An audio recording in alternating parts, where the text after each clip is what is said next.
السلام علیکم ورحمۃ اللہ وبرکاتہ۔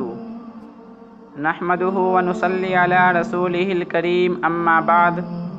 میرے محترم بزرگوں اور عزیز ساتھیوں، اللہ رب العزت کا بہت بڑا احسان اور کرم ہے کہ اللہ رب العزت نے ہم لوگوں کو ایمان کی دولت سے نوازا، اور مزید کرم یہ ہوا کہ اللہ رب العزت نے ہمیں اور آپ کو دین کی باتیں کہنے اور سننے کی توفیق عطا فرمائی۔ میرے عزیز ساتھیوں اور پیارے دوستوں، آج کا میرا موضوع گناہوں کی نحوست کے بارے میں ہے۔ میرے عزیز ساتھیوں، گناہوں کی وجہ سے انسان اللہ جل شانہ کی نظروں سے گر جاتا ہے۔ کتنی بڑی ہے یہ سزا کہ اللہ تبارک و تعالیٰ کی نظروں سے بندہ گر جائے۔ اللہ جل شانہ کی پکڑ بہت بڑی اور بہت بری ہوتی ہے۔ ایک روایت میں ہے کہ جب اللہ کسی سے ناراض ہوتے ہیں تو اس پر لعنت بھیجتے ہیں، اور اللہ کی لعنت کا اثر 7 پشتوں تک باقی رہتا ہے۔ اللہ پاک ہم سب کی حفاظت فرمائے۔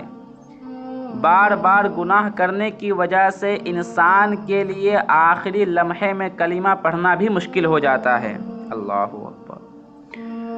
جتنے زیادہ گناہ کرے گا اتنی ہی زبان اور زیادہ بوجھل ہو جائے گی۔ کبیرہ گناہوں پر اصرار کرتے رہنا بالآخر ایمان کے سلب ہونے کا سبب بن جاتا ہے۔ ان کے علاوہ بھی علماء نے بہت سے برے اثرات اور نتائج بتلائے ہیں۔ اللہ کا قانون سچا ہے، جیسی کرنی ویسی بھرنی، نہ مانے تو کر کے دیکھ، جنت بھی ہے جہنم بھی ہے، نہ مانے تو مر کے دیکھ۔ یہ تو ہو ہی نہیں سکتا کہ ایک بندہ من مانی کرے، شریعت کے خلاف ورزی کرے اور اس پر عذاب نہ آئے، مگر سزا ملنے کے 3 طریقے ہیں۔ پہلا طریقہ ہے نکیر، کہ بندے نے گناہ کیا، پروردگار نے کوئی مصیبت بھیج دی۔ میرے بھائیوں، جب غم آتا ہے تو پریشانی آتی ہے، مصیبت آتی ہے، تو پھر بندہ گناہ کرتے ہوئے ڈرتا ہے۔ اور ایسا کیوں ہوتا ہے؟ اس لیے کہ اللہ رب العزت اپنے بندوں پر بڑے مہربان اور شفقت کا معاملہ کرنے والے ہیں۔ میرے عزیز ساتھیوں، اگر بندہ غفلت کرتا ہے تو اللہ جل شانہ اس کو جگانے کے لیے پریشانیاں فوراً بھیج دیتے ہیں۔ میرے بھائیوں، یاد رکھنا، خوشیاں سلاتی ہے اور غم جگاتے ہیں۔ اور دوسرا طریقہ ہے تاخیر، یعنی دیر کرنا۔ کبھی کبھی سزا میں تاخیر ہوتی ہے، دیر ہوتی ہے، کہ گناہ تو بندہ کر لیتا ہے لیکن اللہ تعالیٰ تھوڑی مہلت دے دیتے ہیں، ناراضگی کی وجہ سے رسی ڈھیلی کر دیتے ہیں۔ اچھا بھائی، تم کر لو جو کرنا ہے، پھر ہم تمہارا بندوبست کرتے ہیں، اور یہ بڑا خطرناک ہوتا ہے۔ چنانچہ حضرت جنید بغدادی رحمۃ اللہ علیہ کا ایک شاگرد تھا۔ اس نے بری نظر کہیں ڈالی، نتیجہ کیا نکلا کہ 20 سال بعد قرآن مجید کا حفظ بھول گیا۔ قرآن مجید کا حافظ تھا وہ، اللہ رب العزت نے اس سے قرآن کو سلب کر لیا۔ بہت ڈرنے کی بات ہے کہ گناہ جوانی میں کیے اور اللہ نے بیوی کو بڑھاپے میں نافرمان بنا دیا۔ اولاد ماں کے ساتھ ہو گئی، بڑھاپے میں بیوی کا ناموافق ہو جانا، یہ بہت بڑی سزا ہے۔ میرے عزیزو، ہم لوگوں کو چاہیے کہ ہم لوگ ہر طرح کے گناہوں سے بچیں، گناہ چھوٹا ہو یا بڑا۔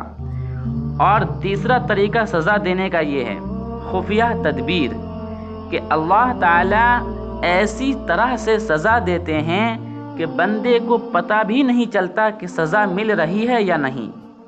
یہ سب سے خطرناک چیز ہوتی ہے۔